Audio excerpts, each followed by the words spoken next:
ಆಡಿಸಿ ನೋಡು ಬೀಳಿಸಿ ನೋಡು ಉರುಳಿ ಹೋಗದು.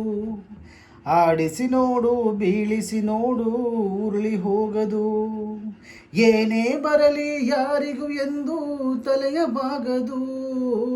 ಎಂದಿಗೂ ನಾನು ಹೀಗೆ ಇರುವೆ ಎಂದು ನಗುವುದು, ಹೀಗೆ ನಗುತ್ತಲಿರುವುದು.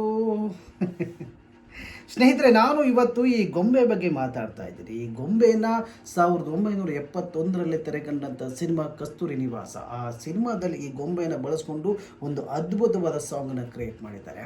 ಆ ಸಿನಿಮಾದಲ್ಲಿ ಆ್ಯಕ್ಟ್ ಮಾಡಿರೋರು ನಮ್ಮ ಡಾಕ್ಟರ್ ರಾಜ್ಕುಮಾರ್ ಅವರು. ಆ ಸಿನಿಮಾದಲ್ಲಿ ಈ ಗೊಂಬೆಗೆ ಒಂದು ಅದ್ಭುತವಾದ ಅರ್ಥವನ್ನು ಕೊಟ್ಟಿದ್ದಾರೆ. ಸ್ನೇಹಿತರೆ, ಈ ಗೊಂಬೆ ನೋಡಿ, ಹಿಂಗೆ ಎಷ್ಟೇ ಅಲಗಾಡಿಸಿದ್ರು ಕೆಳಗಡೆ ಬೀಳೋದಿಲ್ಲ. ಲೆಕ್ಕ ನೋಡಿದ್ರೆ ಕೆಳಗಡೆ ಬಾಲ್ ಥರ ಇದೆ, ಕೆಳಗಡೆ ಬೀಳಬೇಕಿದು. ಆದರೆ ಎಷ್ಟೇ ಅಲಗಾಡಿಸಿದ್ರು ಕೂಡ ಹಿಂಗೆ ಅಳಗಾಡ್ಕೊಂಡು ಕೊನೆಗೆ ಒಂದು ಸತಿ ಸ್ಟಡಿಯಾಗಿ ನಿಂತ್ಕೊಂಡ್ಬಿಡುತ್ತೆ. ಯಾಕಿದು ಸ್ಟಡಿಯಾಗಿ ನಿಂತ್ಕೊಳ್ಳುತ್ತೆ, ಯಾವ ಥರದ ಗೊಂಬೆ ಇದು ಅಂತ ನಾನು ನಿಮ್ಗೆ ತೋರಿಸ್ತೀನಿ. ಮೊದಲನೇದಾಗಿ ನೋಡಿ, ಈ ಗೊಂಬೆಗೆ 2 ಮುಖ ಇದೆ. ಒಂದು ಇದು ಗಂಡಿನ ಮುಖ, ಯಾಕಂದರೆ ಇಲ್ಲಿ ಮೀಸೆ ಇದೆ ನೋಡಿ, ಮೀಸೆ ಕಾಣಿಸ್ತಾ ಇದೆಯಾ, ಇದು ಗಂಡಿನ ಮುಖ. ಇದನ್ನು ಹಾಗೆ ತಿರುಗಿಸಿದ್ರೆ ಇಲ್ಲೊಂದು ಹೆಣ್ಣಿನ ಮುಖ ಇದೆ. ಆದರೆ ಗೊಂಬೆಗೆ ಹೆಣ್ಣು ಗಂಡಿನ ಮುಖ ಯಾಕೆ ಕೊಟ್ಟರು ಅಂತ ಗೊತ್ತಿಲ್ಲ, ಬಟ್ ನೋಡೋಕ್ಕೆ ತುಂಬ ಚೆನ್ನಾಗಿದೆ.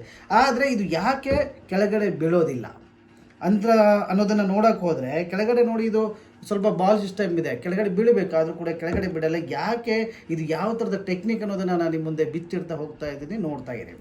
ನೋಡಿ, ಇಲ್ಲೊಂದು ಇದೊಂದು ಪಾರ್ಟ್ ಬೇರೆ ಇದೆ, ಇಲ್ಲೊಂದು ಥ್ರೆಡ್ ಸಿಸ್ಟಮ್ ಇದೆ. ಇದನ್ನು ಹಿಂಗೆ ಓಪನ್ ಮಾಡಬೇಕು. ಈ ಥರ ಓಪನ್ ಮಾಡ್ತಾ ಇದ್ದರೆ ನೋಡಿ, ಕೆಳಗಡೆ ಏನಿದೆಯಪ್ಪ ಅಂತಂದರೆ ನಾನು ನಿಮಗೆ ತೋರಿಸ್ತೀನಿ. ಮಣ್ಣಿದೆ, ಒಂದು ಸತಿ ನೋಡ್ಕೊಂಬಿಡಿ. ಮಣ್ಣಿನ ಕೆಸರಿದೆ. ಮಣ್ಣು ಮತ್ತು ನೀರನ್ನು ಹಾಕಿ ಕಲಿಸಿ ಇದನ್ನು ಕೆಸರನ್ನು ಮಾಡಿ ಇದರ ಒಳಗಡೆ ಹಾಕಿದ್ದಾರೆ. ಇದು ಆ್ಯಕ್ಚುಲಿ ಡ್ರೈ ಆಗಬೇಕಾಗಿತ್ತು, ಯಾಕಂದರೆ ಒಳಗಡೆ ಎಲ್ಲೂ ಗಾಳಿ ಆಡೋದಿಲ್ಲ, ಹಾಗಾಗಿ ಇದು ಡ್ರೈ ಆಗಿಲ್ಲ. ಇದು ಸ್ವಲ್ಪ ವೇಟ್ ಇದೆ, ಇದರ ಸಿಸ್ಟಮ್ ಬೇರೆ ಥರ ಇದೆ, ವೇಟ್ ಇದೆ. ಇದನ್ನು ಇದ್ರ ಒಳಗಡೆ ಹಾಕ್ಬಿಟ್ಟು ಇದು ಮತ್ತೆ ಹಿಂಗೆ ಟೈಟ್ ಮಾಡಿದ್ರೆ, ಇದು ನಾನು ತಂದು ಗೊಂಬೆನ ಸುಮಾರು ದಿನಗಳೇ ಆಗೋಯ್ತು, ಆದರೂ ಕೂಡ ಇದು ಯಾಕೋ ಮಣ್ಣು ಡ್ರೈ ಆಗಿಲ್ಲ ಅಂತ ನೋಡೋದಾದರೆ, ಯಾವಾಗಲೂ ಕೂಡ ಗಾಳಿ ಆಡದಿರೋ ಕೆಸರು ಯಾವತ್ತೂ ಡ್ರೈ ಆಗೋದಿಲ್ಲ, ನಿಮಗಿದು ಗೊತ್ತಿರಲಿ.